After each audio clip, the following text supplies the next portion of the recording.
سلام، طاهری سفر هستم و با اخبار امروز چهارشنبه 18 نوامبر همراهی شما.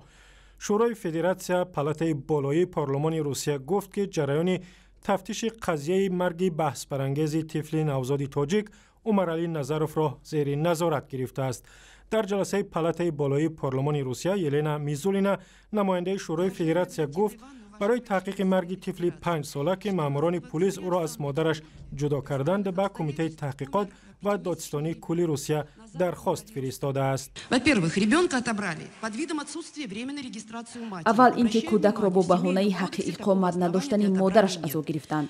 بر اساس کودکس اویلا نداشتن حق اقامت اساس برای گرفتن کودک نمی شود. دوم اینکه در سندها درباره گرفتن کودک معلومات دروغ دادند که گویا کودک پرستاری قانونی ندارد. کودک با مادر و پدرش که حق اقامت دارند و با بیبیش که در سنت پتربورگ است زندگی میکرد.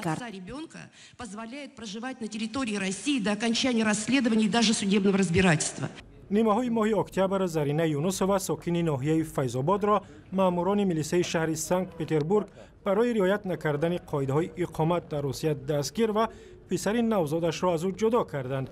بعد چند روز جسد عمرعلی نظروف را به والدانش برگرداندند و گفتند که او بر اثر بیماری سیروتی فوتیده است. اما پدر و مادر عمرعلی ماموران میلیسه را در مرگ فرزندشان گناهکار می‌دانند. پارلمان تاجیکستان روز 18 نوامبر طرح بودجه سال آینده را تصویب کرد که حجم آن نظر به سال گذشته بیشتر است و 18 میلیارد و 300 میلیون سوم یا تقریبا 3 میلیارد دلار را تشکیل می‌دهد. به گفته مقامات سال آینده نیز بودجه کشور خاصیت اجتماعی خواهد داشت و در این سال برای عرصه‌های اجتماعی از جمله معارف، تندرستی، تامین نفقه بیشتر از 8 میلیارد سوم خرج می‌شود. ساکنان و فرماندهان ولایت کندوز افغانستان میگویند در یکی از ناحیه‌های مرزی ولایت با تاجیکستان صدها جنگجو پناهگاه پیدا کردند و حکومت افغانستان باید آنها را نابود کند. جنگل‌های ناحیه امام صاحب که در روبروی ناحیه 5 تاجیکستان قرار دارد به گفته ساکنان ناحیه به لانه و جای تمرین و آموزش بیشتر از 1000 جنگجوی طالب و خارجی تبدیل شده است. مسئله مذکور اولی همین هفته در یک نشست فرماندهان و نمایندگان شورای محلی ولایت کندوز بررسی شد. جنگل یگانه مرکز طالب است. امونجا تربیه میشه، از امونجا استخدام میشه، انتحاریش هم از امونجا میایه، انتجاریش هم از امونجا میایه، امونجا تربیه میشن. ما نمیفهمیم سر هر چی که داد و فریاد به هر کسی که کردیم با کلان بخور کس به گپ ما گوش نگرفت. فرماندهان ناحیه امام صاحب در این نشست از حکومت افغانستان خواستند برای پاک کردن ناحیه از حضور طالبان به منطقه نیروهای علاوگی بفرستد. مقامات تاجیکستان میگویند یک جوان دیگر را که به قتل 2 افسر وزارت دفاع متهم می شود دستگیر کردند. وزارت امور داخلی روز 17 نوامبر گفت شریف رحمتوی 20 ساله ساکن شهر دوشنبه در جریان عملیات‌های فوری و جستجویی در قلمرو پایتخت دستگیر شد.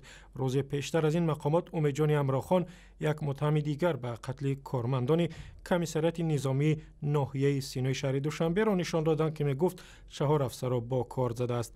گفته می شود مناقشه بین افسران و 2 جوان در صبح 7 نوامبر هنگام ابلاغ و یا جلب اجباری جوانان به صف ارتش تاجیکستان به وقوع پیوسته است. اما مقامات میگویند سبب‌های جنایت را تفتیشات معلوم می‌کند. در این حادثه 2 افسر کشته شدند. و در شهر دوشنبه در چارچوب هفته جهانی صاحبکاری بار اول برای آنهایی که می‌خواهند تجارت یا نوآوری را شروع کنند امکان فراهم شد طرح‌هایشان را به سرمایه‌گذاران خارجی معرفی کنند. در چاره‌بینی که روز 18 نوامبر در دوشنبه برگزار کردند، تعدادی از صاحبکاران جوان تاجیک طرح و لایحه‌های خود را به سرمایه‌گذاران از آمریکا، آفریقای جنوبی و قزاقستان معرفی نمودند. طوری برگزار کنندگان همایش گفتند لایحه‌های آینده‌دار که به سرمایه‌گذاران پسند آمدند برای اجرا مبلغ گذاری می‌شوند. و اخباری از این هم بیشتر در وبسایت رادیو آزادی، در صفحه‌های ما در فیسبوک، توییتر و یوتیوب و هم زمینه رادیو آزادی برای تلفن‌های همراه.